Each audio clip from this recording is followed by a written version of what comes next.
El siguiente programa es una producción independiente. Las opiniones, comentarios y expresiones del mismo no representan necesariamente las políticas institucionales de Doral Voice ni de sus patrocinadores. Buenas tardes, familia de Doral, ¿cómo están? Aquí en nuestro primer programa Mundo Financiero, para ustedes, Kurt Rake, mi compañero, Gracias. María Angélica Olavarría, para servirles. Bueno, primero que nada un saludo para toda la comunidad del Doral. Un poco, no sé si tú, María Angélica, pero yo un poquito nervioso y emocionado porque es nuestro primer programa al aire de Mundo Financiero. María Angélica y yo tenemos muchos años ya trabajando juntos y se nos ocurrió esta idea justamente para poder aprovechar nuestros conocimientos y también ayudar a nuestra comunidad del Doral. Hacer una especie de... María Angélica sería la Susie Orman y yo sería un poco como Dave Ramsey del mundo latino y ayudarlos un poco a nuestros oyentes a entender un poco el mundo financiero, entender cómo hacer un plan financiero, entender cómo funcionan los temas financieros en Estados Unidos. Y esa es un poquito la idea del programa. Y compartir con ustedes nuestras experiencias, compartir con ustedes todo lo que nosotros sabemos, hemos hecho, hemos ayudado a clientes alrededor de muchos años. Y bueno, con eso, María Angélica, no sé si tú tengas algo más que agregar. Sí, correcto. La idea de este programa realmente es darle a ustedes, a nosotros los latinos que llegamos a este hermoso país y que no tenemos conocimiento de muchísimas cosas, a organizarse, aprender un poco cómo optimizar sus finanzas. Hoy vamos a hablar específicamente de cómo hacer un plan financiero exitoso. Son los primeros pasos que tenemos que dar para darles a ustedes herramientas para que puedan ser muy exitosos. Y bueno, nada, Kurt, adelante con el primer paso del plan financiero. Perfecto, María Angélica. Bueno, la mayoría, yo creo que empecemos, como dicen siempre, por el principio, ¿no? O sea, cuando uno va a hacer algo en esta vida, tiene que planificarse, hacer un plan, un mapa de guía. Y creo que eso es un poquito lo que queremos tocar el día de hoy, ¿no? O sea, es cómo hacer este plan financiero, por qué hacerlo, qué es lo que incluye. Y la verdad es que creo que nosotros tenemos que primero empezar entendiendo un poquito por qué en este país es tan importante el tema de la protección, ¿no? O sea, yo creo que esa es una buena base, digamos, para hacer un plan como si fuera una casa, digamos, ¿no? Entonces, sí. El cimiento. Y no sé si tú nos quieras, María Angélica, hablar un poquito más sobre este tema de la protección, sí. Y qué es lo qué constituye o qué es lo que es, ¿no? Mire, la verdad es que la mayoría de las personas no planean fracasar, sino que fracasan porque no planifican, ¿ok? La planificación es como cuando nosotros vamos a una dirección, queremos ir a una tienda de mascotas y no sabemos dónde está la tienda de mascotas. Tenemos que poner un GPS y tenemos que pasar por una calle, por la otra y llegamos. Entonces, eso es un plan. Tenemos que tener metas y objetivos. Nosotros vemos desde el punto de vista financiero el plan financiero como una casa, la casa financiera. Y la casa financiera tiene como 3 niveles. El primer nivel, el punto número 1, es la protección, el segundo nivel es la acumulación y el último nivel es la conservación y la distribución. Entonces, en ese orden de ideas, me gustaría un poco que Kurt desarrollara todo lo que es la parte de protección, que incluye muchísimas cosas, es muy extenso, pero es muy, muy importante. Kurt, cuéntanos un poco. Bueno, ya que has tocado el tema de la protección, creo que primero hay que entender por qué es tan importante este tema de protección, ¿no? Acá en este país, yo viniendo del Perú, tú de Venezuela, a veces no estamos acostumbrados al tema de los seguros, ¿no? Creo que el primer seguro que uno normalmente tiene aquí es el seguro del auto. Y de salud. Y de salud también. Uh-huh. Y la razón por la cual estos seguros existen es porque el costo aquí en este país es tan alto de los servicios. Por ejemplo, Dios te libre de que uno está todo el día, digamos, yendo al trabajo, usando el carro como una herramienta, ¿Y qué pasa si choco el auto? ¿No? ¿Cómo reemplazo eso? ¿Quién me va a pagar el choque? ¿Quién me va a pagar el arreglo de mi auto? ¿O el de la persona que yo choqué? ¿O si Dios no quiere una emergencia médica? Entonces ahí es donde viene el tema del seguro del auto, ¿no? Entonces nosotros prepagamos, digamos, un seguro, véanlo como un prepago, una especie de caja de ahorro, digamos, donde la responsabilidad de pagar por completo, ya sea el accidente o cómo se llama, arreglar el auto o el servicio médico. O una demanda también. También una demanda, obviamente. Esa carga se le da a la compañía de seguro, ¿no? Entonces, por una pequeña prima mínima, o sea, una prima que uno paga mensualmente, nosotros tenemos derecho a, si pasa algo, a acceder a este pozo de beneficios. Correcto. Es que imagínense ustedes qué pasaría si nosotros no tenemos un seguro de salud o un seguro de auto o un seguro de vida o cualquier tipo de seguro o un fondo de ahorro y nos pasa algo. Entonces tendríamos que ir a nuestros ahorros, tendríamos que tomar ese dinero que quizás tenemos destinado para pagar los estudios de nuestros hijos, para pagar una carrera, para el retiro, para cualquier fin que nosotros hayamos hecho ese ahorro y lo tenemos que destinar. Entonces, por esa razón, la protección es como la protección de tu patrimonio. Entonces, es el primer nivel y por eso es tan importante. Sí, ¿no? Y creo que mientras uno vive aquí también entiende que hay varios tipos de seguro, ¿no? Habíamos hablado de auto, habíamos hablado de salud, seguros de vida, ¿no? Hay muchas veces cuando uno habla de seguro de vida, la gente tiene esta imagen o esta idea de, he escuchado lamentablemente muchos comentarios a veces como que, bueno, yo por qué voy a tener un seguro de vida, el día que yo me pase algo ya mi familia verá, o yo no quiero dejar a mi familia millonaria, mis expensas, ese tipo de locuras, que creo que es por una cuestión de falta de información y entendimiento de lo que realmente, como hablábamos anteriormente, es el seguro. O sea, la idea es no dejar a nadie millonario, pero entender que va a haber un hueco, va a haber una falta, si yo traigo cierto patrimonio a mi hogar, si mi familia depende de mi ingreso y obviamente si no estoy, si me pasa algo, me muero, obviamente ese ingreso no va a estar ahí, ¿no? Entonces, ¿cómo mi familia, aparte que tiene que llevar la carga emocional de que yo no esté, correcto, imagínate, hay que sumarle a eso una carga financiera? Sí, sí. Y lo otro es que nosotros estamos acostumbrados en nuestros países a que quizás el hombre a lo mejor trabaja, la mujer se ocupa de la casa y de los hijos. En este país todos tenemos que trabajar. Entonces, ¿qué sucede cuando el ingreso global depende de dos personas? Cuando una persona falta, ¿qué pasa con ese ingreso? La otra persona tendría que salir a buscar un trabajo que sustituyera ese ingreso para poder hacer frente a todas las deudas, porque bueno, ese es otro tema. Nosotros aquí todos vivimos endeudados, tenemos una hipoteca, debemos el carro, debemos en las tarjetas de crédito. Entonces el tema del seguro de vida, nosotros en nuestros países latinos lo veíamos como algo poco necesario. En estos países, las personas desde que nacen, los abuelos y los padres, le aseguran a los hijos para darles, como quien dice, esa base. Entonces, parte de la cultura que hemos tenido que ir aprendiendo cuando llegamos acá y mientras estamos en nuestro camino de crear una vida en los Estados Unidos. No, totalmente de acuerdo, ¿no? Y también pasa mucho, ¿no? O sea, uno a veces tiene familiares que se quedaron en el país de uno y ven y dicen, wow, en Estados Unidos uno gana un montón de dinero. Pero se olvidan que en Estados Unidos también se gasta un montón de dinero, ¿no? Acá no existe, no, o sea, acá no es que uno se vaya a vivir con la abuelita o se va a vivir con un hermano. Acá todo el mundo baila con su propio pañuelo y cada uno es responsable de su familia. Entonces, ese es un poquito también el tema que hay que profundizar y entender, ¿no? Que esas responsabilidades recaen sobre nosotros mismos y que nadie es responsable de nuestras familias, solamente nosotros. Entonces nosotros tenemos que ponernos en la mejor situación, tomando en cuenta cualquier tipo de desaveniencia,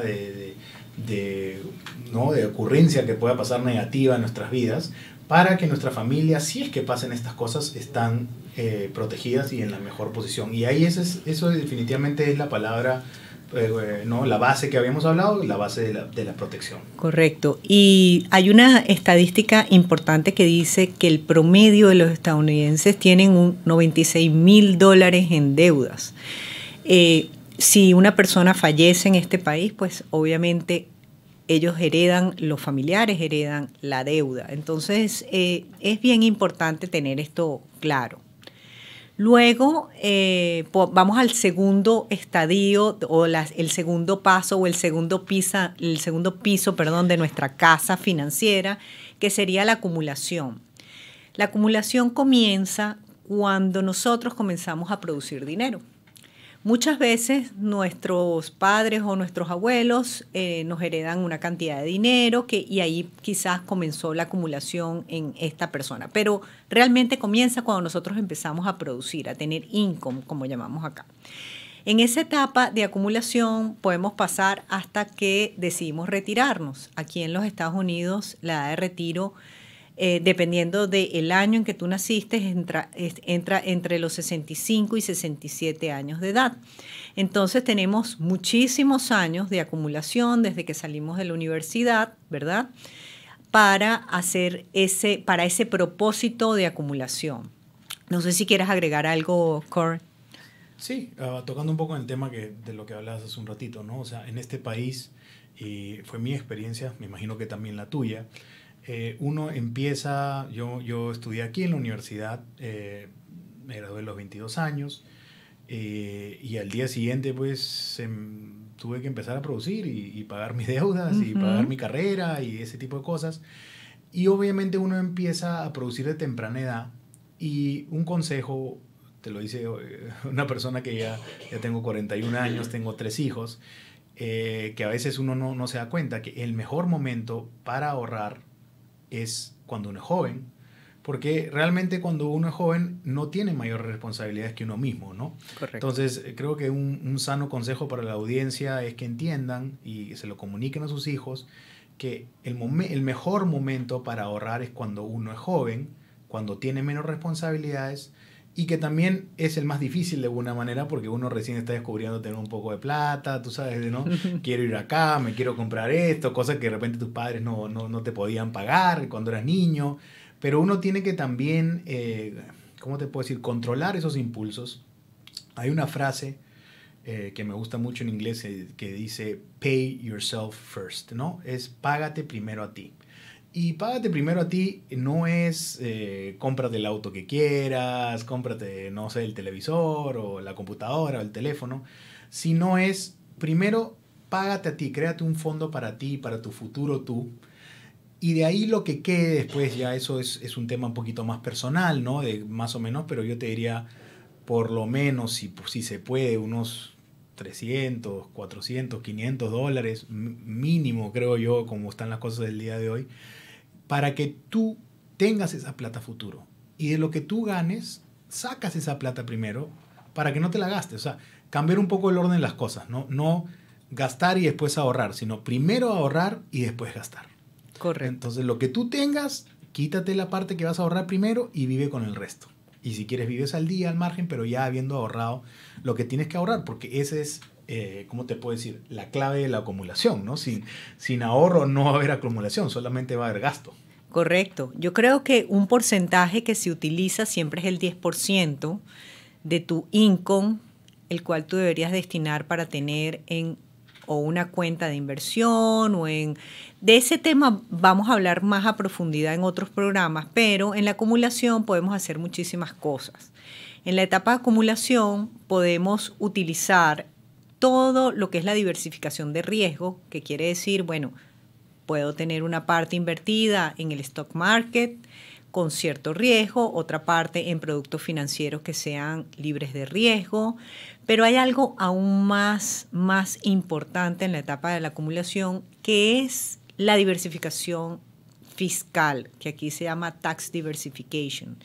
Y esto te permite aprovechar muchísimos beneficios que tiene el gobierno para todas las personas en cuanto a ahorrar para su retiro o ahorrar para los estudios de sus hijos.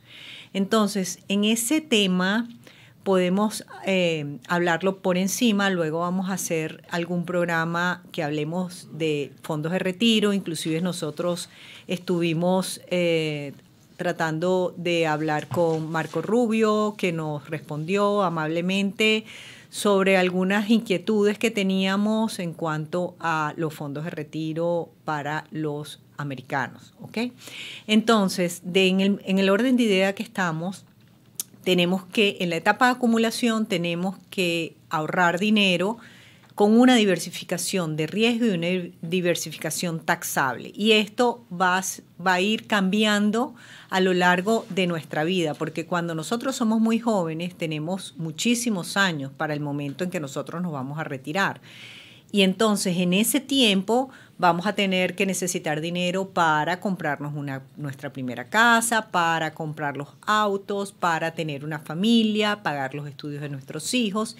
Y de último está la etapa del retiro. Entonces es una organización bien exhaustiva que tenemos que tener para poder llenar cada uno de esos buckets que tenemos que ir llenando durante todo nuestro tiempo. Entonces son como pasos de una escalera. Vamos poco a poco armando un plan financiero y colocando ese dinero que estamos ahorrando todos los meses en productos dependiendo de la edad que tenemos y dependiendo de cuáles son nuestras metas más cercanas. ¿Qué tienes que decirnos tú al respecto, Kurt? Bueno, estoy 100% de acuerdo con todo lo que has dicho. Los buckets son como, como baldes, ¿no? Pequeños baldes que son, digamos, normalmente son 3 tipos de baldes, ¿no? O sea, hablamos del balde de pagar impuestos ahora, ¿no? Como cuando uno tiene una cuenta bancaria que te lleva un 1099, ¿no? Correcto. Que te han dado en intereses. O un balde, digamos, de impuestos pagados a futuro, que puede ser derivados, ¿no? Como, por ejemplo, un plan de 401k, que le dicen plan de retiro, o un IRA. Un annuity. Un annuity, ¿no? Que lo que hace es vas metiendo el dinero ahora y después, cuando ya se retira el dinero, cuando uno ya es mayor, se empieza en ese momento recién a pagar los impuestos. Que es muy bueno porque te da la masa acumulativa es más grande, ¿no? Claro, el interés compuesto es increíble. Sí, claro. Aparte, ahí es donde también hay estrategias donde uno entiende que cuando sea mayor también va a tener menos ingresos. Entonces, como jalando el chicle va jugando un poquito como cuándo va a sacar el dinero y así evita, digamos, pagar la mayor carga impositiva. Y el otro balde, si lo podemos llamar así, es el balde de nunca pagar impuestos, ¿no? Es el más lindo de todo.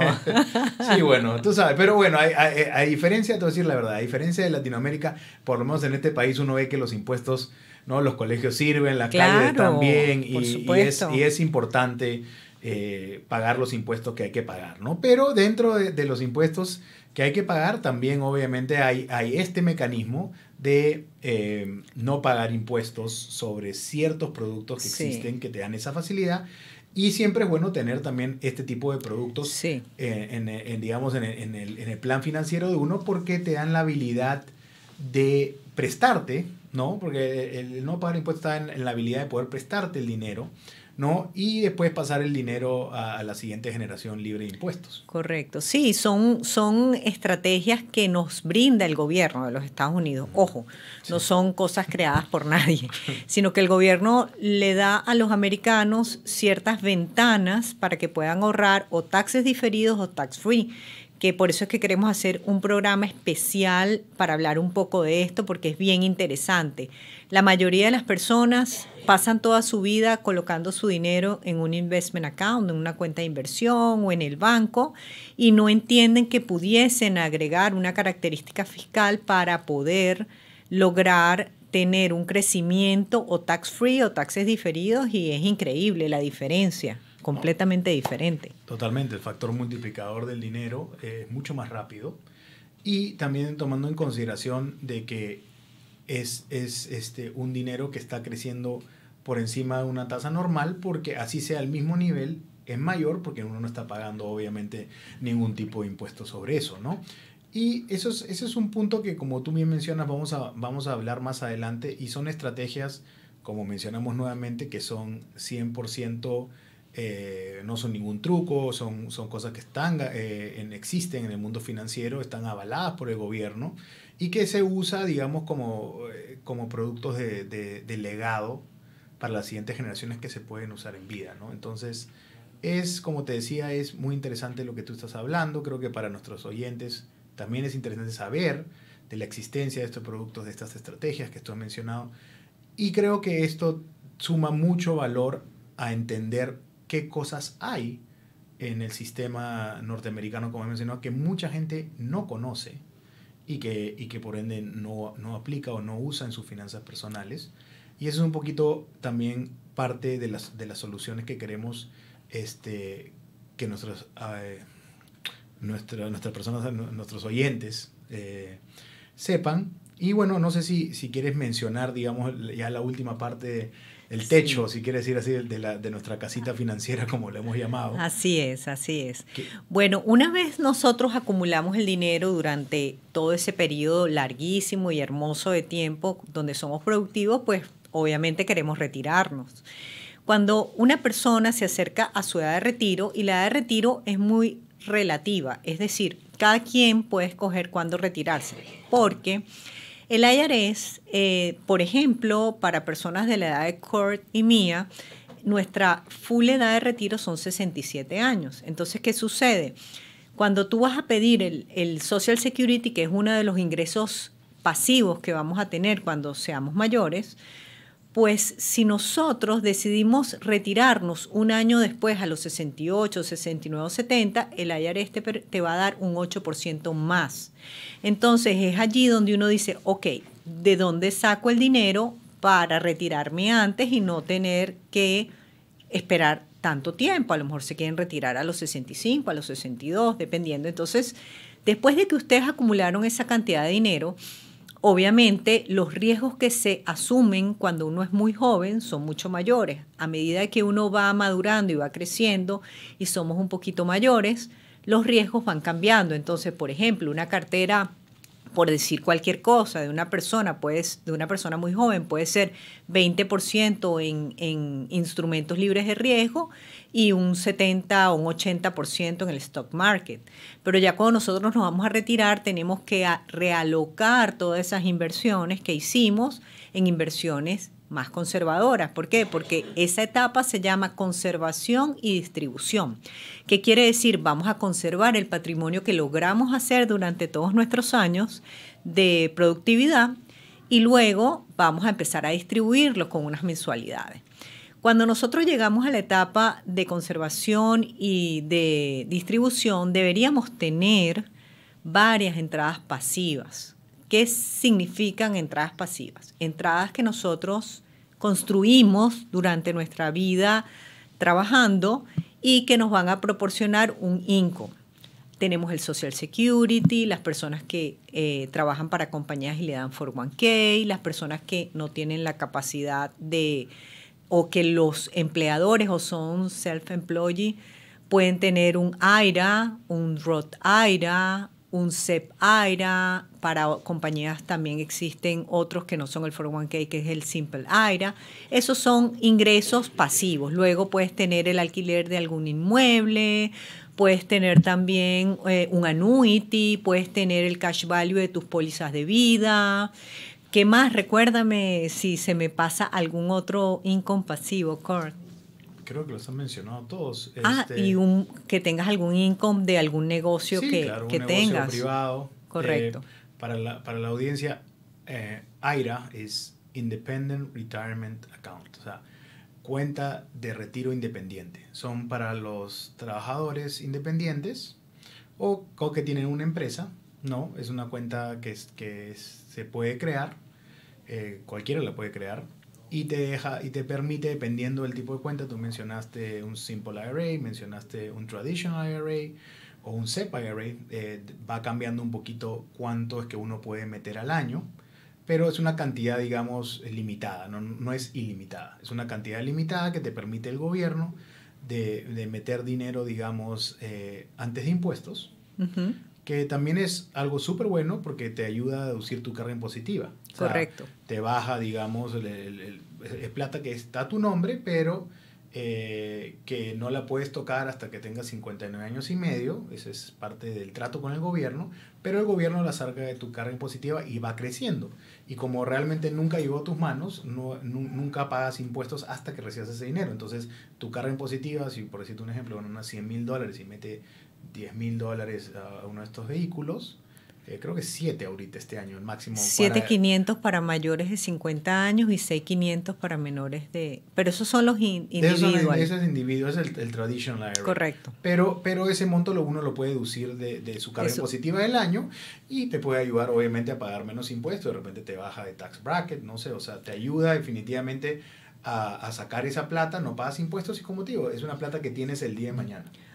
Perfecto. Vamos a comerciales y regresamos con el tema maravilloso de la conservación. Las posibilidades son ilimitadas para el futuro de tu hijo y tienes la oportunidad de ahorrar sin riesgo para la universidad con un plan prepagado 529 desde solo $45 al mes. La inscripción abierta finaliza el 30 de abril. There are all kinds of products in this world. Things that make life easier or more fun. But New York Life's product is different. It's 12,000 experts whose responsibility is to be there, to guide you through the happiest and most difficult times. People who know the most valuable things in life aren't things at all. This is our product. This is what we do. Si hay algo que nos caracteriza en Doral es la buena comida y los grandes eventos. Por eso, impacta a tus invitados con Brunella Catering, donde encontrarás un menú variado y a muy buen precio. No te vas a equivocar. Llama a Brunella Catering al 786-329-2913 o búscalos en Instagram bajo @Brunella Catering. Déjales dicho que te recomendaron de Doral Voice Community Radio.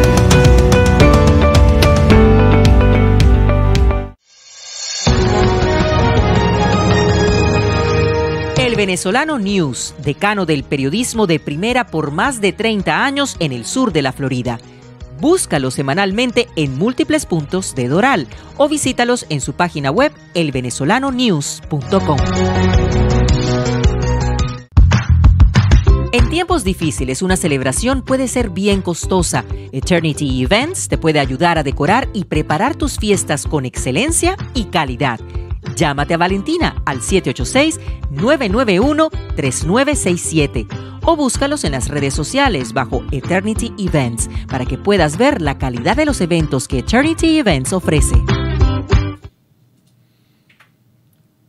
Bueno, María Angélica, seguimos conversando un poquito expandirnos un poquito sobre el tema que habías mencionado del Social Security, ¿no? O sea, yo lo que quiero es para nuestros oyentes que entiendan un poquito por qué tú mencionabas anteriormente, si tú tienes algún tipo de fuente de ingreso, posponer un poquito el Social Security hasta el final.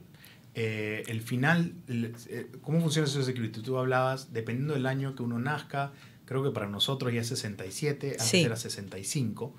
Pero ¿qué pasa? El gobierno, como hay tanta gente que se está retirando y la gente vive más, el gobierno también te da un incentivo para que tú, en vez de reclamar el Social Security a los 65 o a los 67, tú lo puedes empezar a reclamar a los 70 años. Y si tú haces eso, vas a recibir la mayor cantidad de Social Security. Entonces, yo muchas veces hemos hablado esto con nuestros clientes.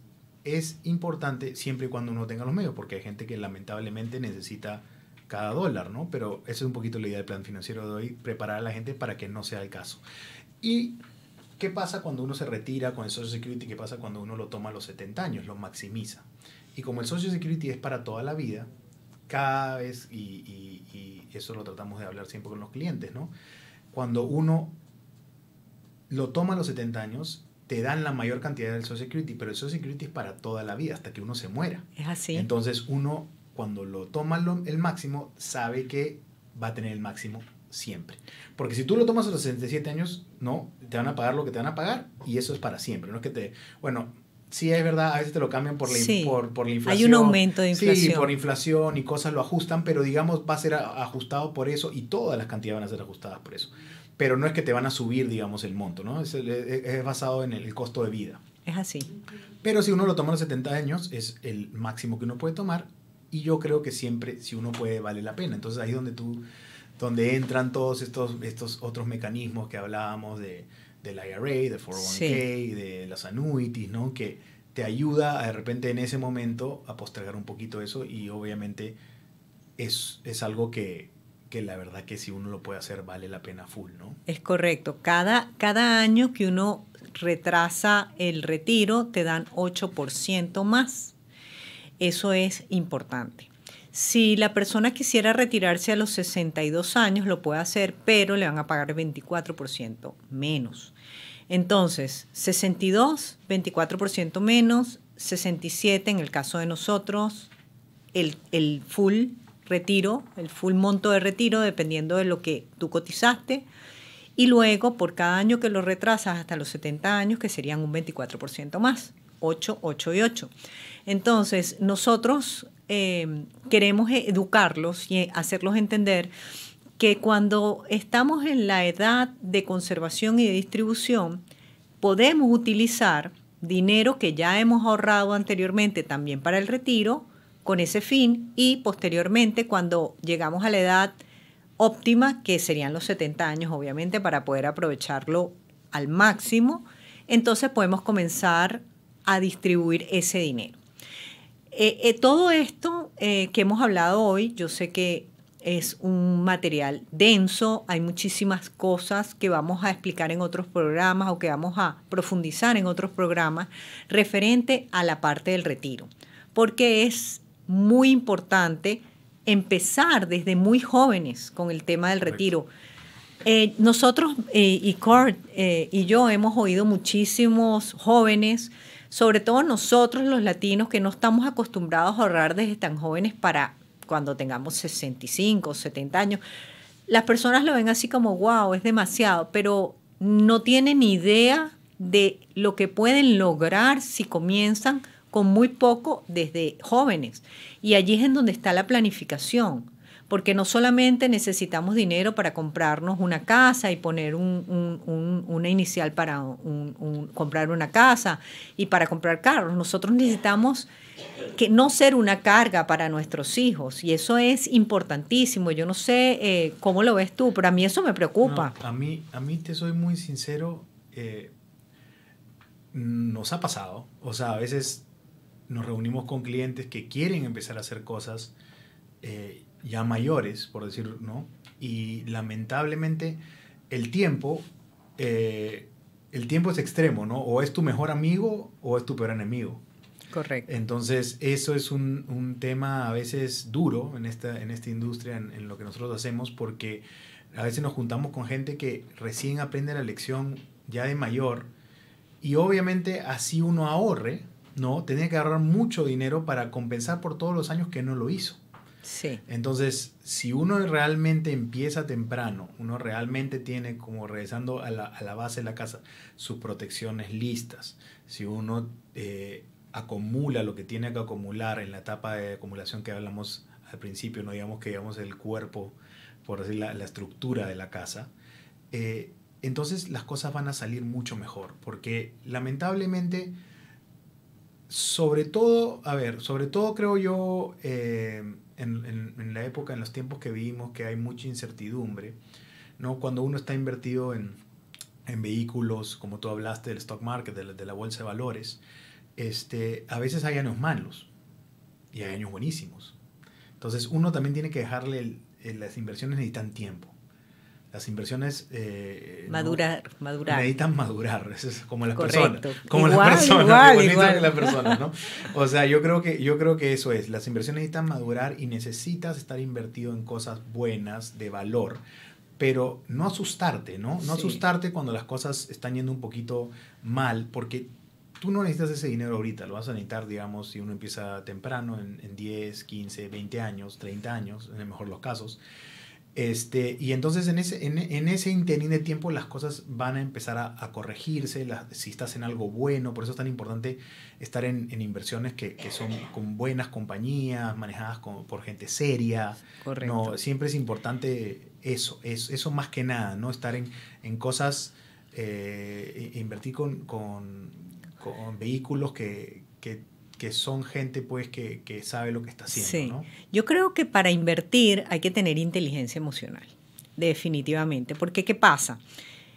El stock market nadie lo puede predecir. Nadie puede saber cuándo el mercado va a subir o cuándo va a bajar. Nadie tiene una varita mágica para saberlo. Pero sí sabemos y vemos, si nosotros vemos la historia de la bolsa, pues entendemos que en un 75% la bolsa ha estado en alza y un 25% ha estado en baja. Entonces, cuando las personas van a tomar una decisión de invertir, deben entender que cuando tú estás colocando tu dinero en el stock market, tienes que darle tiempo. Correcto. Van a venir el tiempo de las vacas gordas y de las vacas flacas. El momento, todas las economías pasan por momentos y este es un momento de la economía y vendrán muy buenos momentos y vendrán otros malos momentos. Pero uno lo que tiene es que hacerlo de forma inteligente, hacerlo de una forma bien constante y bien asesorado, Sí, ¿no? correcto. Y lo otro es que allí es en donde viene la diversificación de riesgos, que es tan importante en el proceso de la acumulación, igual de la conservación. Porque, ¿qué sucede? Imagínense ustedes que nosotros nos estamos retirando en el año 2022, que fue un año de la bolsa horroroso, donde bajó en 20, 30%. Impresionante. Imagínate que tú solamente tuvieses una cartera en el stock market. ¿Qué pasa? Si tú tienes que liquidar tus portafolios para poder vivir, pues obviamente vas a liquidar alguna pérdida. Por eso es que se habla de que uno tiene que tener instrumentos fijos, instrumentos libres de riesgo, llámese un CD, en español es un depósito a plazo en el banco, una cuenta de ahorro, unos fondos de emergencia, alguna anualidad fija, que hay muchísimas cosas que se pueden hacer, pero eso se llama diversificación. Entonces, ¿qué sucede? Si el mercado está en baja y yo me estoy retirando, pues ¿de dónde voy a sacar el dinero? De mis instrumentos fijos, de donde yo sé que el dinero que yo voy a sacar no va a impactar ninguna inversión. Y espero a que el mercado se recupere y entonces empiezo a tomar distribuciones de la bolsa.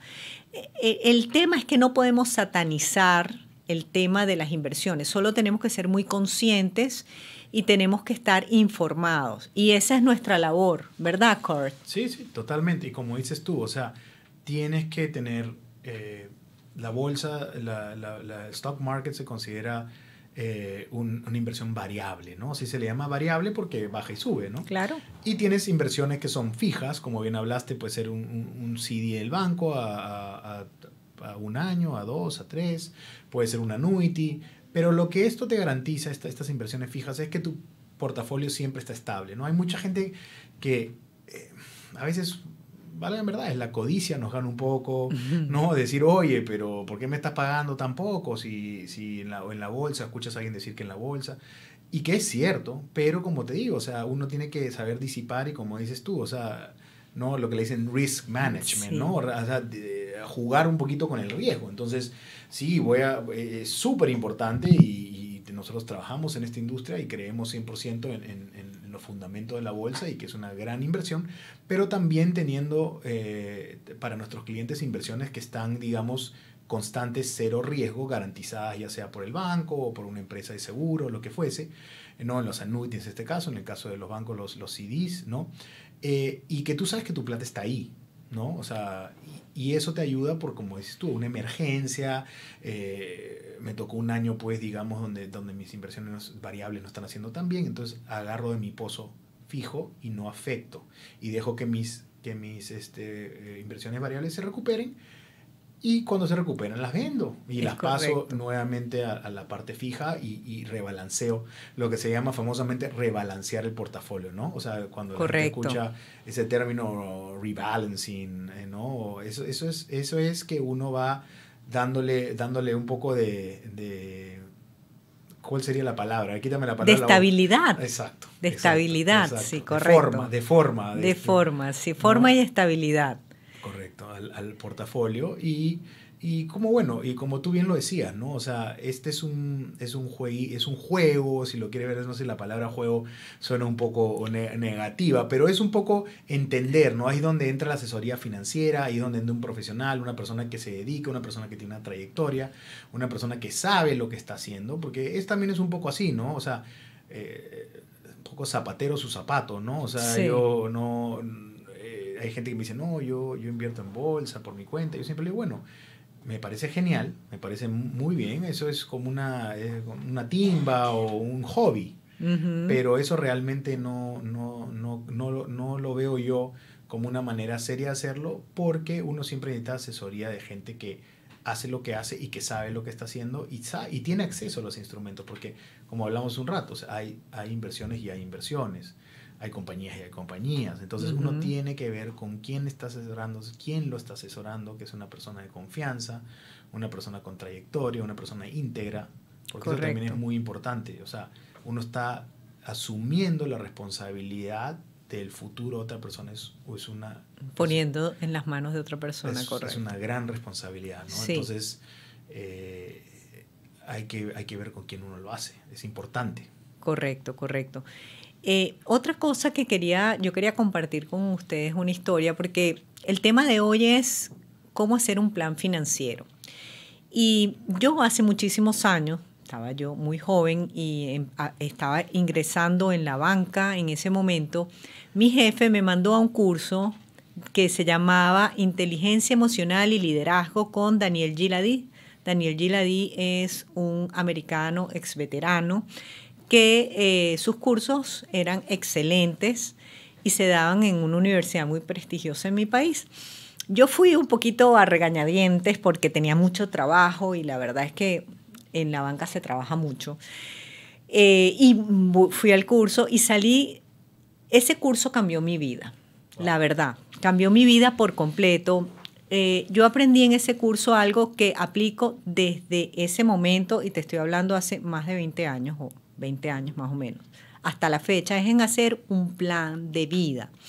Y el plan de vida incluye un plan financiero, porque tu vida es tu familia, tu parte cognitiva, tu salud y la parte financiera. Entonces tú tienes que trabajar en tu vida para poder crecer en todos estos aspectos. Tienes que crecer desde el punto de vista emocional con tu familia, tienes que crecer desde el punto de vista cognitivo, tienes que aprender todos los días algo más, porque si tú no eres capaz de ser una persona diferenciada de los demás, que puedas dar algo que los demás no están dando, pues eres más del montón. Entonces es ser una mejor versión de uno mismo, pero allí está la finanza.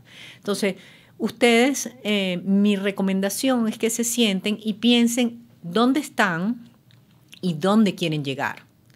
Y para llegar, por ejemplo, porque muchas personas dicen, bueno, yo quiero ser millonario. Sí, bueno, hay una gran diferencia entre un sueño y una meta, que la meta tiene fecha y el sueño es simplemente un sueño. Entonces, tienen que tener metas que puedan ir logrando, ¿verdad? Siempre deben ser ambiciosos en la vida porque, bueno, obviamente el cielo es el límite y nosotros como seres humanos pues no tenemos un límite porque somos maravillosos. Pues el ser humano es la creación divina de Dios. Pero es importante que hagan su plan, que se sienten, que vean dónde están, dónde quieren llegar y empiecen a pensar cuáles son los pasos que lo van a llegar allá. Hagan su GPS para poder llegar allí. Y revisarlo constantemente, ¿no? Revisarlo. Eso es importante. O sea, hay que hacerlo y hay que constantemente revisarlo. No, constante no significa todos los días. Yo lo reviso todos los días. ¿En serio? Bueno, mejor. Pero por lo menos, no sé, una vez cada 6 meses, sentarse a ver cómo uno está haciendo, qué meta se propuso para el año, qué quisiste lograr este año y ver, ¿no? Y ser, como le dicen acá, accountable. ¿Qué esa palabra en español es? ¿Qué viene a ser accountable? Accountable, como alguien que te está constantemente encima tuyo, ¿no? Que como te está pushing. Que te está marcando. Como presionando. Y esa persona tienes que ser tú mismo, ¿no? O sea, claro. Tú tienes que ser tu propio, digamos, gerente o tu propio jefe en las cuestiones financieras. Y como hemos hablado el día de hoy, ¿no? O sea, empieza por tener un plan, empieza por tener un plan de vida. O sea, no es un plan, este plan financiero se puede aplicar a todo, como es esto. Hay que tener un plan de vida. Y ese plan de vida, como tú bien decías, o sea, empieza con la persona, desarrollarte como padre, hermano, hijo, ir mejorando, como persona, ir aprendiendo cosas nuevas, siempre... ¿cómo te puedo decir? Haciéndote un update, ¿no? Como una versión 2.0, 3.0, sí. ¿no? O sea, como una computadora, si uno lo quiere ver así. Y también la parte financiera, ¿no? Que es donde entramos nosotros para ayudarlos a ustedes. Y de verdad quería aprovechar, ya creo que estamos un poquito cerrando el programa. Correcto. Para que nos ayuden con algún tema, con alguna duda, con algo que ustedes quisieran saber. Si nos pueden escribir, dejarnos saber qué les gustaría saber al público, a la comunidad del Doral, a la comunidad latina que nos escucha, donde sea que nos escuchen. Creo que la radio Doral Voice, ahora con internet, es global, pero queremos ser un espacio para ustedes, queremos ser dos amigos que queremos saber qué los inquieta o qué de repente no conocen o qué escuchan, y a veces nos da vergüenza preguntar. Que no debería, ojo, la verdad que uno tiene que aprender a preguntar sin miedo, porque nadie nació sabiendo, ¿no? Pero bueno, nos pueden preguntar nosotros y nosotros no los vamos a juzgar, más bien los vamos a ayudar. Entonces, si alguien tiene alguna duda, quisieran saber algo de este mundo financiero en el que vivimos, ¿no?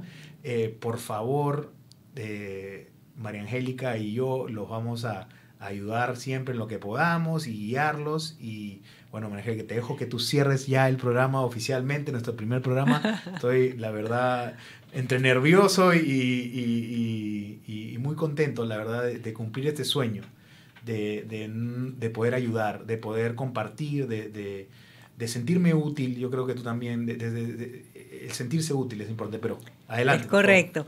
Bueno, familia de Doral, nos vemos el próximo miércoles y todos los miércoles a las 3 de la tarde. Los queremos muchísimo y esperamos que nos digan qué temas quieren desarrollar. Un fuerte abrazo para todos. Bye bye.